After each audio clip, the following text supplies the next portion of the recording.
Come with me to a magical place where being labeled the Pork Queen is a compliment, where being nice is just a way of life, and where all leaders of the free world must pass through.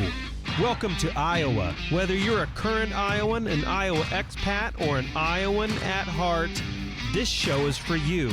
This is the Iowa Podcast. Real Iowans, real talk, no drama.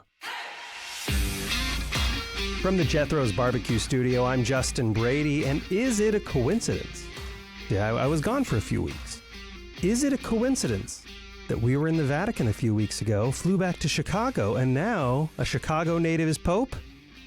The answer is yes, of course, but to cut through all the excitement, that we have a USA Pope, Midwest. We brought Tom Chapman in here, the executive director of the Iowa Catholic Conference, to tell us what this means, give us some background, give us some information. Tom, I really appreciate you being in the studio. Thank you so much. Yeah, happy to do it. Thanks for the invite. It's a big moment for Catholics across the world. Huge moment. I'm on the Protestant side, and so I don't, there's the things I don't quite understand, but as it is true, actually, we were in the Vatican City a couple weeks ago having a tour, which is mind-blowing. Yeah, absolutely. Oh, my word. I was not prepared for that. It is mind-blowing. And yes, it was pandemonium around there. But the first USA Pope, I mean, the USA is a pretty young country, but this is obviously a huge, significant step. Why now? That's the big question, I think, on a lot of people's minds. Yeah, well, it's hard to read the names or the minds of the cardinals, of course, what they were thinking. But I think one of the things that came into play is, Pope Leo, he was the head of the Congregation for Bishops at the Vatican. So he was well known by the church leadership around the world. And he was well known for being a very reasonable, thoughtful guy. And so I think when they all started to talk, in the conclave and all had their discussions, I'm sure he was kind of a common denominator among many. The United States tends to suck all the air out of any situation. We're the most powerful country in the world. I don't think anybody in any country would disagree with that. It's not a controversial statement. But is there something to it that there may be concern that people don't want to centralize all religious power, spiritual power, and economic power in the same country? Has that maybe been a concern in the past, and maybe why it's taken this long to have a United States-born Pope? Yeah, I would definitely say that that's part of it. I think there would be concern among the church worldwide that you don't want to have too much power residing in the superpower, right? And so that's why his election was really a surprise to me, too. And I've been around the church. I've been working for the church here in Iowa since 1990. And I was surprised to see that he was elected just because of that reason, is that I think it's a worldwide church all over the world and a reluctance to put too much power in one place. But I think in this case, he was also seen as an international person. He had spent 2/3 of his career in other places than the United States. And so in that sense, I think people saw him as kind of being a man of the world. Yeah, and so this is something I've heard several times before as I've been preparing to interview you and digging into the background of Pope Leo a little bit, which is a lot of people were actually kind of surprised. And in the past, some people have kind of thought, it's probably going to be this person. And this time everyone was a little bit stunned. Is this kind of am I just reading that, or is this actually? It was a surprise. I mean, I saw him listed in a couple different articles along the way, but he certainly wasn't one of the top 5, I would say, for most people that were speculating. And sometimes the favorites do become Pope. I mean, I think, Pope Benedict, I think, was one of the favorites going in, and he became Pope. And so those things do happen. But I think in this case, it did kind of come out of a surprise, and it came very quickly. I think if you look at the conclave itself and the voting, it came very quickly. 2 days? Yeah, it was on the second day, not even the last vote on the second day, so it came pretty quickly. And is that unusual? I would say lately it's been pretty typical to be 2 to 3 days. Okay. And so that's not unusual. But in this case, I think people felt because there wasn't really a clear front runner, that it might take a little longer to coalesce because you need to get a 2/3 vote. And that's not always easy to do. But in this case, it seems like it came together pretty quickly. Yeah, it's there's so much I've learned. Of course, the Pope Francis dying, Pope Leo being elected, going to the Vatican. There's so much I've learned that I had no idea. Even like the white smoke and the fact that they have to put a temporary chimney up for that. And someone said the other day they're burning the ballots or something. This is what they burn do? the ballots, but they also add some chemicals to make sure it turns out white or black because it has gotten that's great. Kind of in between gray smoke in the past. So they definitely doctor it up so you know if it's white or if it's black. So people are like, wait, what does that mean? Is that white or black smoke? Yep. That's great.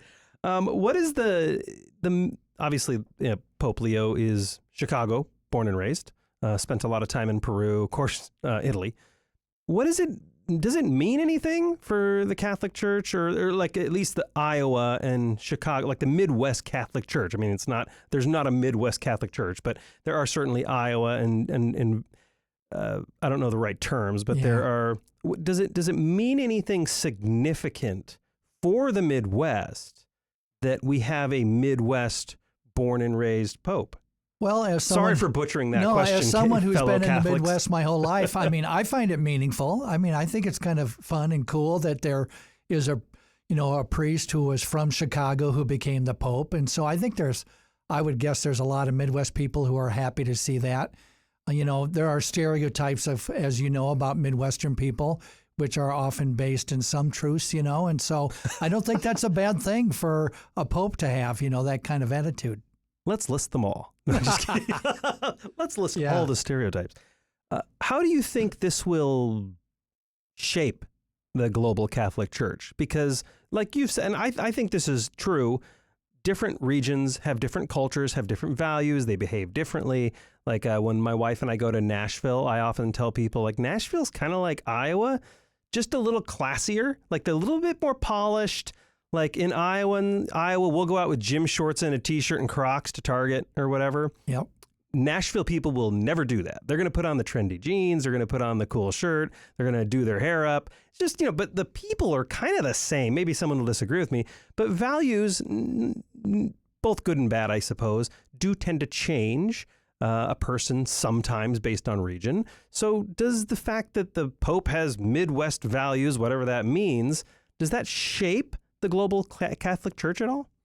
Well, I think it does in the sense that he's not going to be, in my opinion, really kind of a in-your-face sort of person. Oh, I interesting. think, in my view, it's kind of a little bit more of a reticence to him, perhaps, and low-key, but not someone who's really looking to solve everybody's problems necessarily, by making a lot of statements and things like that. I could be totally wrong, but I feel like he's kind of a steady hand on the till, and we'll be surprised by some things he will say, no doubt about it. I mean, he's going to say some things I would expect that are very challenging, particularly in the United States.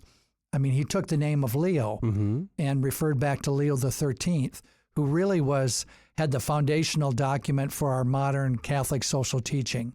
It was very much about the rights of workers. It was very much about not going all the way with capitalism or communism. But I think those are some challenging things, how we treat people, and I would expect him to say those things. And that makes sense because at least Americans, we're capitalistic. But FYI, the Catholic Church operates in many different countries, not America. Sometimes Americans tend to forget that. Exactly. We do have a ton of influence on the world, but we don't represent the world's values. So you're mentioning, and I've heard this too, which is the fact that he took the name Leo is actually quite significant. Tell me a little bit about the capitalist socialist kind of like he's not. How do we? What do you mean by that? He's embracing both. He's embracing neither. He's saying the church doesn't have a place there, or it does. I would say the church has a place to discuss these issues about how people thrive. And so he would be arguing against the extremes of capitalism, a totally freehand capitalism where it's all about making the money, and that's the only thing that matters for companies. And I think the church would say that's not healthy for the human person. Same with communism. I think we've seen the problems with communism over the past 150 years, the greatest genocides we've had in the world based on communist systems and things like that. And so there needs to be something different from that. And so I would say in one sense it is a middle ground. Pope Leo XIII talked about private property, and that was important also. So I think those kind of things you can expect him to steer a middle ground. But if he sees any one of those systems getting out of hand, I don't doubt that he would comment on that. Sure. Speaking of politics, like that's one thing. Do we think that, are you seeing any major differences between Francis and Leo's politics, and not just U.S. politics, but global politics in general? Are there any major differences that stick out? I don't see anything yet, that come to mind. I think the Catholic Church in general does not fit well within any particular political system. Right. Certainly, Catholic thought does not fit well within the Democratic Party or the Republican Party, that's fair. Very tightly. And so we have challenging things to say here in this country to both systems, and I think that would be true around the world.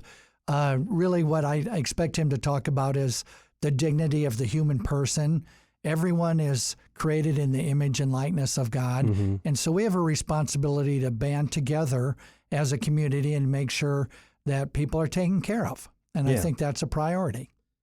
Pope Francis, either right or wrong, I'm certainly not an expert in this, but he was kind of criticized a little by some, I don't think disrespectful criticism, just respectful criticism, as being maybe a little bit more political at times. I think there was this famous quote where he kind of criticized the United States border policy. Not a disrespectful criticism, just a, what do you call that? A positive critic. There's a word for that. Right. Yeah. Positive. Positive feedback, negative feedback. Yeah. And so, Francis was obviously viewed as a little bit maybe leaning political. Now, that being said, I would encourage people who think, because I obviously did some research here, and a lot of the political criticisms aimed at Pope Francis were quite unfair and misrepresented. So I would encourage you to go back to the source and find out what he actually believed before losing your marbles. But do we see Leo dial that back? Do we see Leo maybe double down a little bit? What do you think?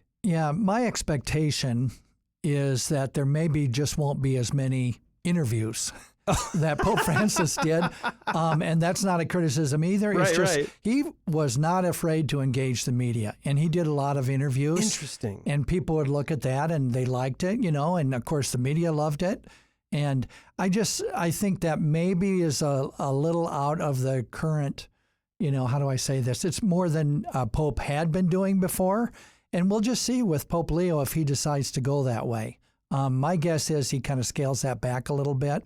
And so that just of its own nature kind of tends to, because when you speak off the cuff, like we are, you say things. It's not, of course, it's not doctrine, you're not writing it out as doctrine.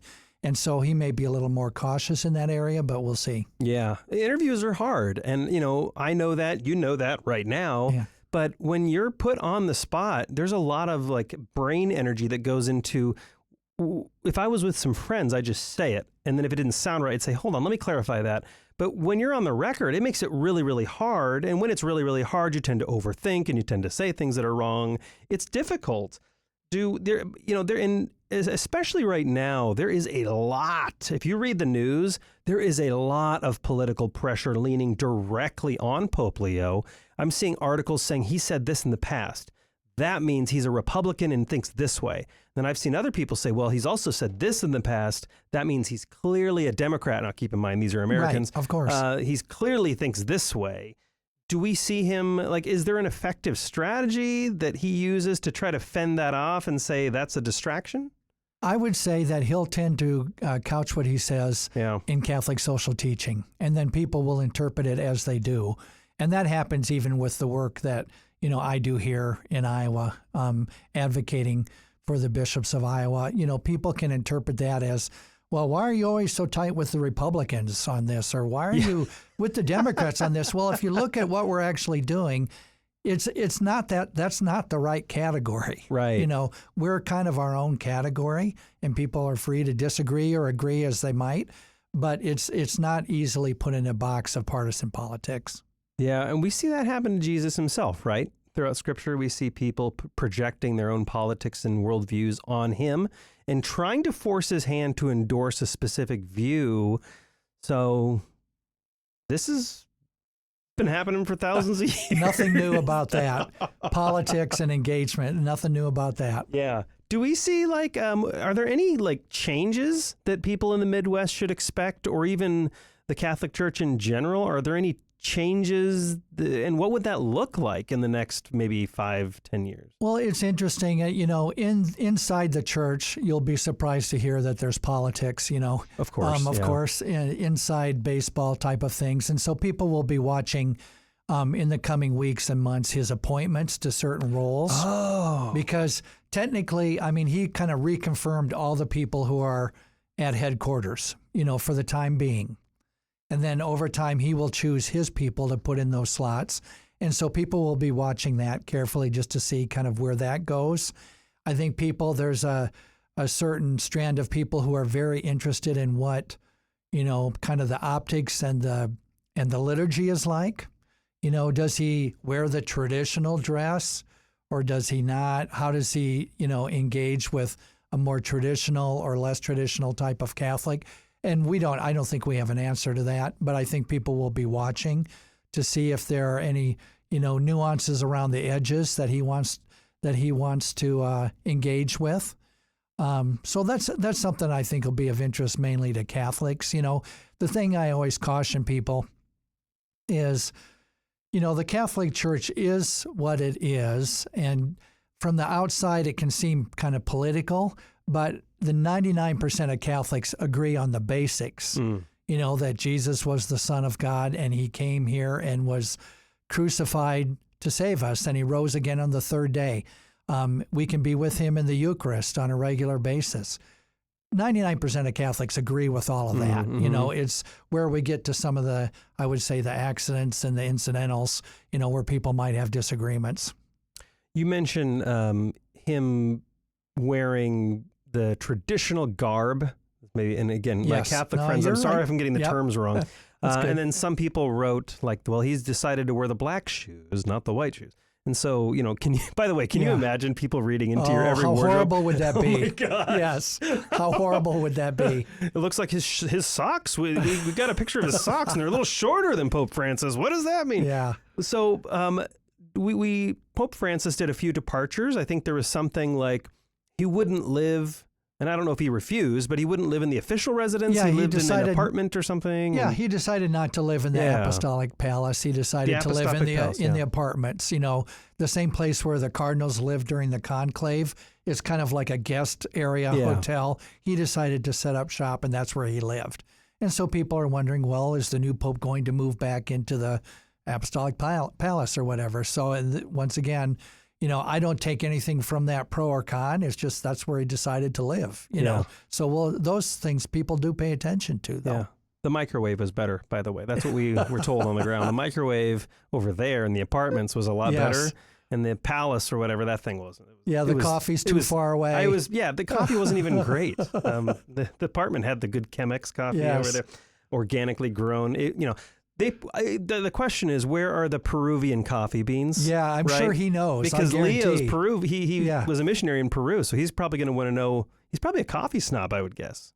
Come to think of it, that's an excellent point. He was also bishop in one of the dioceses there for many years, in addition to being a missionary there. So he knows where the coffee is. Yeah, he knows. Yeah. It's going to depend on wherever the coffee is in the Vatican City. That's where he will be, probably. You mentioned appointments that he has to make. I wasn't familiar with that at all until last week. I heard something about it. Can you walk us through what that process looks like and what people anticipate will happen or what we should expect? Well, I think there are departments that are called dicasteries. They're just departments at the Vatican. And so each of them is headed up usually by a cardinal. And so over time, he will have his own choices put into place. I mean, there's one that relates to worship. There's one that's vacant now because he was the head of the Congregation for Bishops. And so he was very involved in the process of finding candidates to be bishops to present to the Pope, for approval. There's the Social Justice Office has its own department, Human Dignity Department, Integral Human Development, I think it's called. There's the Congregation Dicastery for the Doctrine of the Faith, which used to be known as the Holy Inquisition, about doctrine. So there's all these departments that he will choose over time, and we'll just have to see how that goes. Not sure about that. One of the things about the Pope is they literally choose every bishop in the world. What? So, yeah. Whoa. And so I care because he chooses my bosses, right? So, but have you sent a gift basket yet? Yeah, I need to think about it. Actually, we're kind of set up here for a while. We had 2 new bishops just come to us in the past year or so out of 4. So we may be kind of set for a while. But there's a nuncio, like here in the United States, there's a nuncio in Washington, D.C., and all the bishops consult among themselves about possibly good candidates, and they send their suggestions in. And then for each diocese, the nuncio might send over some names, and then they work it over in Rome in the Congregation for Bishops.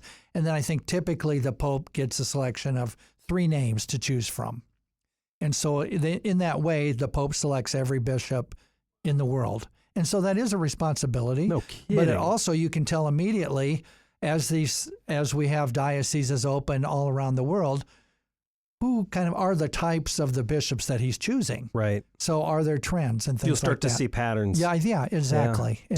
Yeah. Do you have local dioceses kind of jockey or lobby for certain names? Like, do you send everyone drop a name in the box and we'll send it over to Pope Leo and advocate for one person or another? I mean, I think it's fairly well known that, bishops do advocate for some people that they think are going to be good candidates. It's like anywhere else, you want to have good talent in place. And so people will advocate for their people, I think.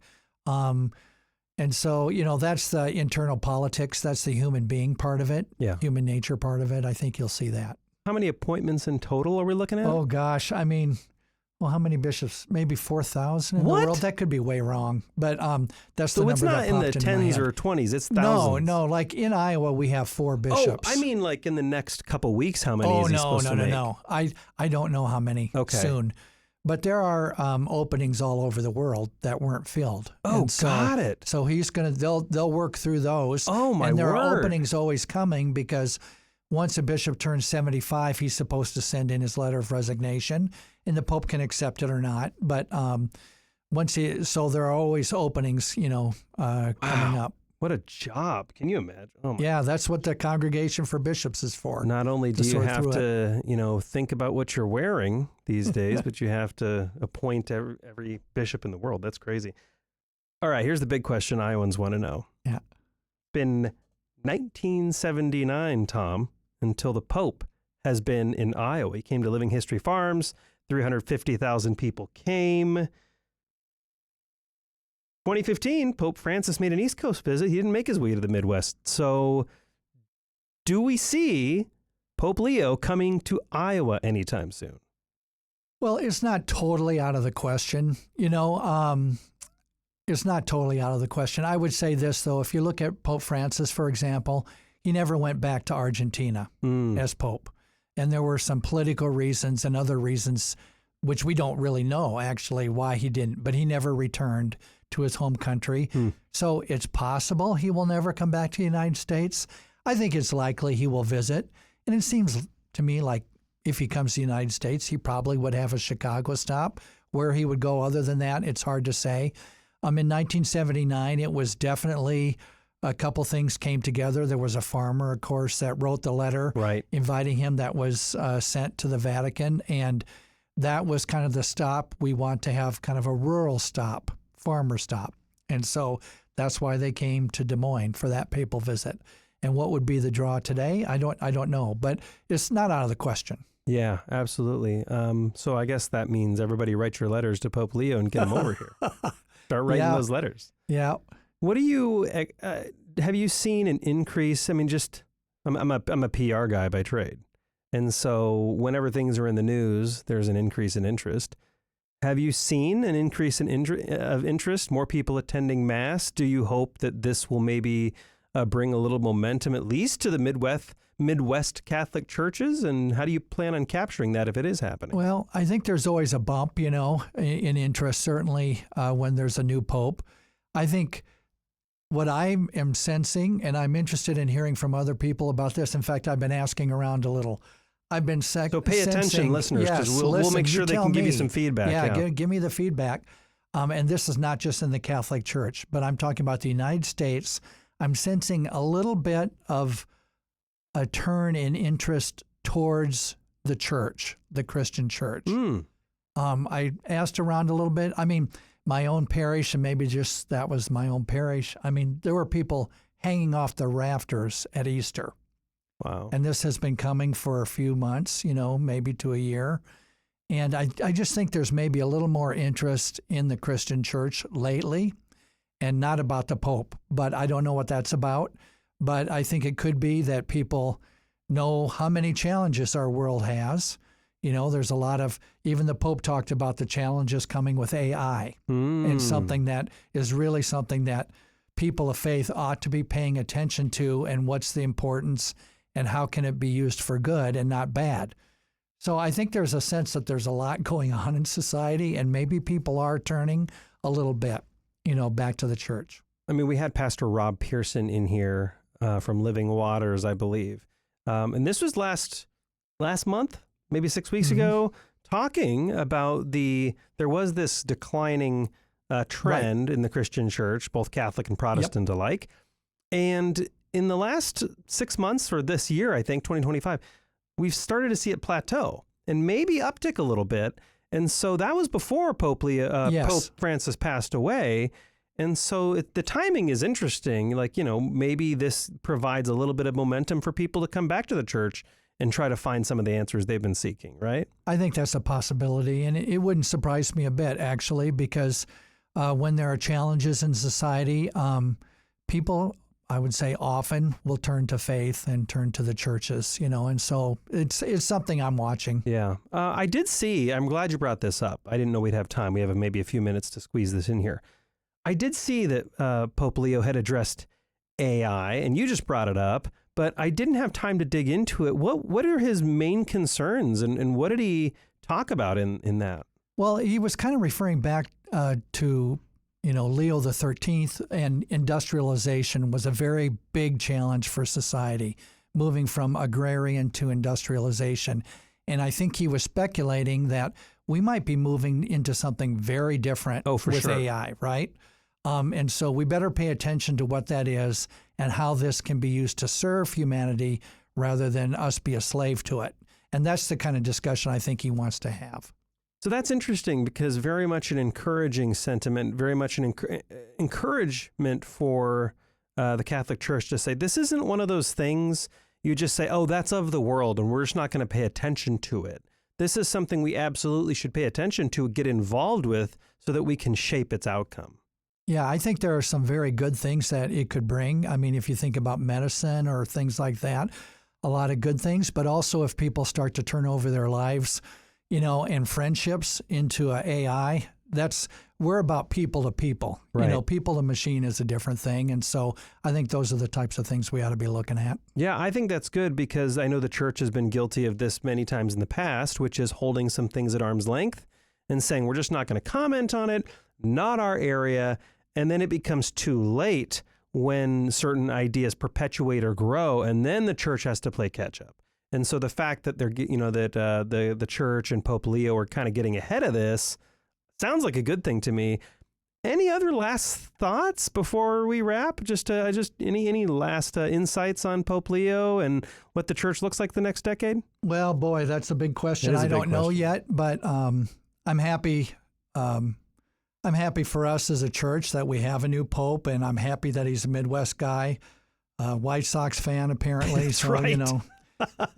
Can't have everything, but he seems to be a very we know some people who know him well. Yeah, actually from his previous ministries, and they think the world of him. Oh. And so I'm really excited about it. So that means that because you have the inside scoop, Tom, that means everyone give your letters to Tom, and we'll try to put some pressure.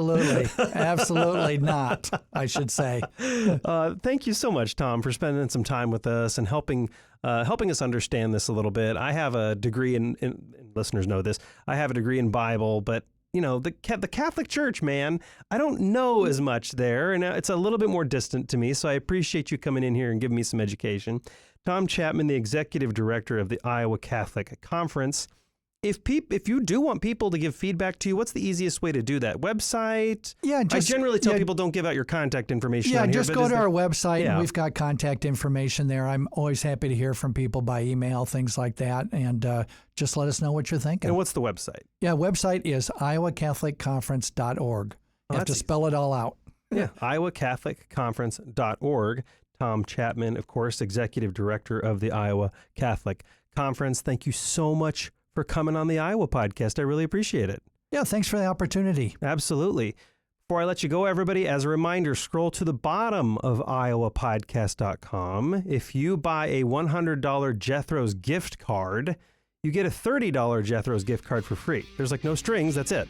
So, it's kind of, if you have a family of 4 or 5, you're going out to dinner, it's getting a little pricey. So, save some money. Go to iowapodcast.com, scroll to the bottom, and get that $30 gift card. It's right there. It's really easy to find. And to my fellow Iowans, Iowa expats, and Iowans at heart, thanks for listening and subscribing to the Iowa Podcast.